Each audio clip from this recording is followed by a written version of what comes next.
Many of you may know Pat as a Cork-based entrepreneur, and Pat is involved in, an investor in, has an active involvement in a range of different companies, a number of which are growing very steadily.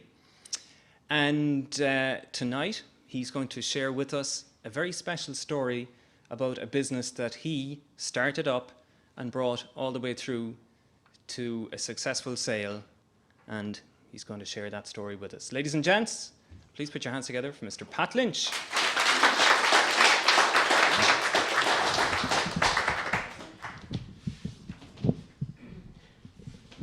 Good evening, everyone. I'm delighted to be here.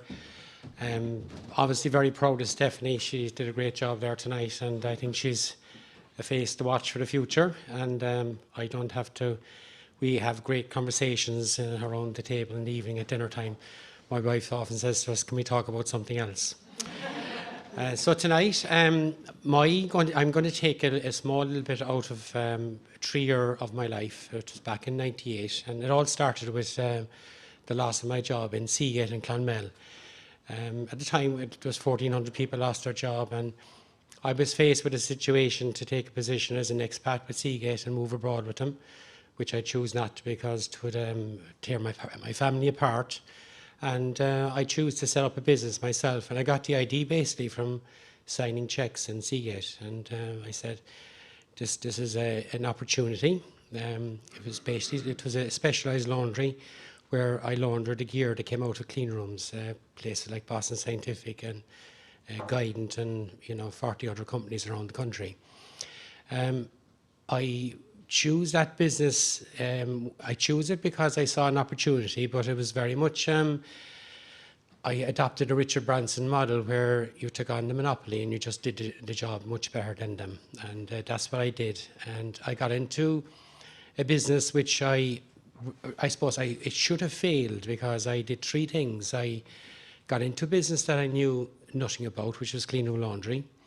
Our clean rooms in particular, I knew absolutely nothing about laundry. My dear wife had to show me how to turn on the washing machine when we did our first wash, most certainly how to get all the wrinkles out of the garments, and it was also a very capital intensive business as well. So I had three difficult areas to get my head around going into that business, and I suppose there was a lot of I call them barriers to entry as well. It was very capital intensive business. We had to buy clean rooms and a lot of washing machines and dryers and boilers. I got around that by buying a second-hand clean room in Seagate, which were very good to sell it to me before I packed up there really.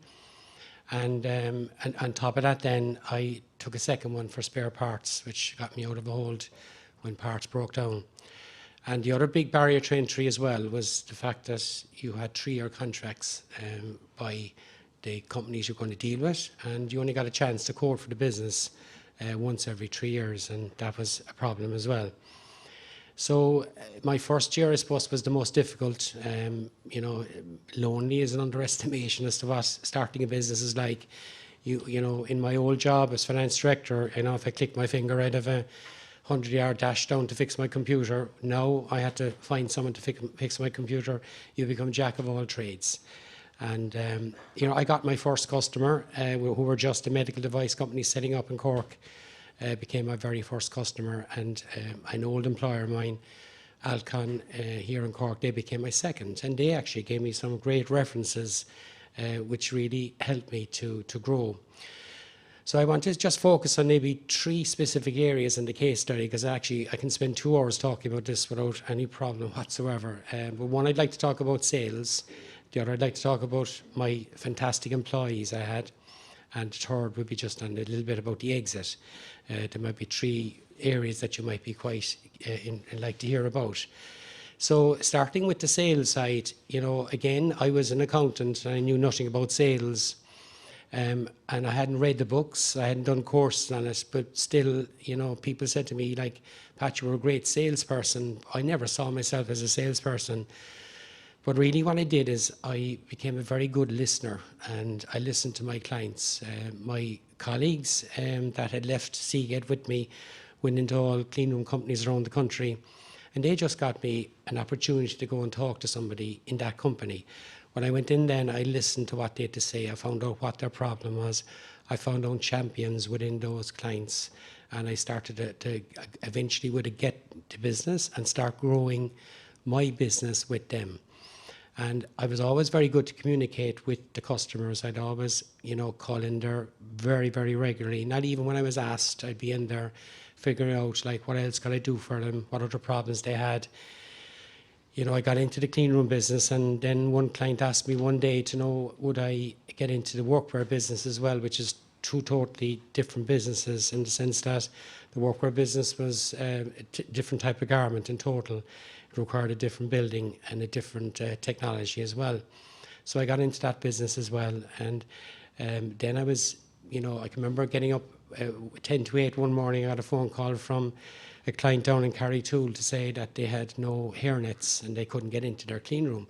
Now, I wasn't a supplier to the hairnets as such, but there was 50 people who couldn't get access to work that morning. So I jumped in my car down to my own clean room, borrowed some hairnets from my own staff down to Carrytool, and the staff were back in there working at 8:15. Probably broke the speed limit on the way down there.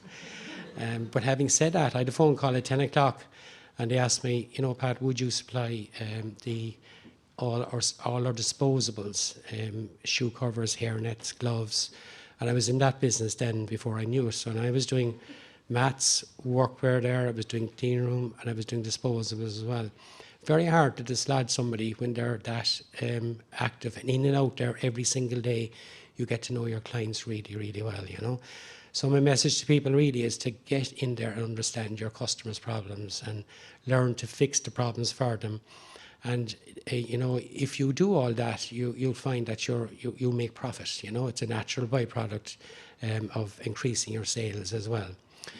So the next area I'd like to talk about is my staff. And I had 40 amazing people working for me. And it was a very difficult time to get staff at the time, a very difficult time to keep them. And my first 2 employees were with me to the very end until I sold the business. And one actually still works for me, and the other is still working in that company. But during that time, I suppose I had no office. And when I go in the morning, the first thing I would do is I'd walk around the plant, say hello to everybody. I knew their families and I knew connections about them, what their issues were. And again, listening to your staff, they came to me because guess what? They could start at 9:10 in the morning when they had a small one dropped off to school. They left at 2:10 because they needed to get to school for 2:20 to collect the same child. So, but I had 4 great hours with them while they were working for me. And we made it a very happy place to work. We didn't actually overpay people, but everybody enjoyed it. We won lots of awards for the company. And part of those awards is there's maybe a cash benefit to ourselves, to the company. I always spend that back in the employees. And I spoke to them every month. I would bring them into our canteen, which is a porta cabin inside the factory. And I would communicate openly with them about customers we got, concerns of customers. I can remember one case where there was graffiti being written on the back of garments coming back from one client. So that arose as a meeting like that. And I went up to my client, showed him the garments, and we found that we uncovered a very budding situation going on in the facility, which they actually asked me to thank me afterwards for bringing it to their attention. So when you do things like that for clients, you find it, they find it very hard to leave you. I often meet some of the staff today, and they often say to me, Pat, if you're ever starting a business again, make sure you call me, But there were different skill set people than the business I'm involved with today. One great story I have with the staff. Remember, one of our clients called us one evening to say that they had an overweight auditor coming in on Monday morning, and they had no garment for them. Now, they were in trouble because the last time they came to one of the other facilities, they spent a week in the reception. They couldn't go into the clean room without the right garments. So my manufacturer, who had a very great relationship with as well, on the Friday evening, he put 2 extra larges together and sewed them together and made one coat out of them. And I met him halfway up the country on Saturday, brought them down. When my staff came in on Sunday, laundered it with other garments, and I was able to drop it out to security on the Sunday night. That auditor was able to go into work on Monday morning. And I got a phone call again by 10 o'clock thanking me for what we had done. Again, when you do small things like that for clients, they might seem very trivial and very small, but they were very important to the management team of that particular client. And, you don't get dislodged from doing services like that. And probably the last area I'd like to talk about tonight as well would be just the exit, because when I started off the business, first day I wrote a business plan, and the business plan showed exactly what was going to happen. It was writing your future ahead of time. And I had an exit of 3 years, and on 2 years and 9 months, I had it sold. And it's actually quite a dramatic time, because, you start a business, and then you get into the sales process. I got 4 different companies approach me over time. The first 2 couldn't agree on any sort of decent money, and the third one, we agreed the money. I'm very happy. It was coming down from Galway that same day, about 2:30 on September the 11th, 2001. I heard Joe Duffy saying that the Twin Tower had been hit. By the time I got to Limerick, the second one was hit.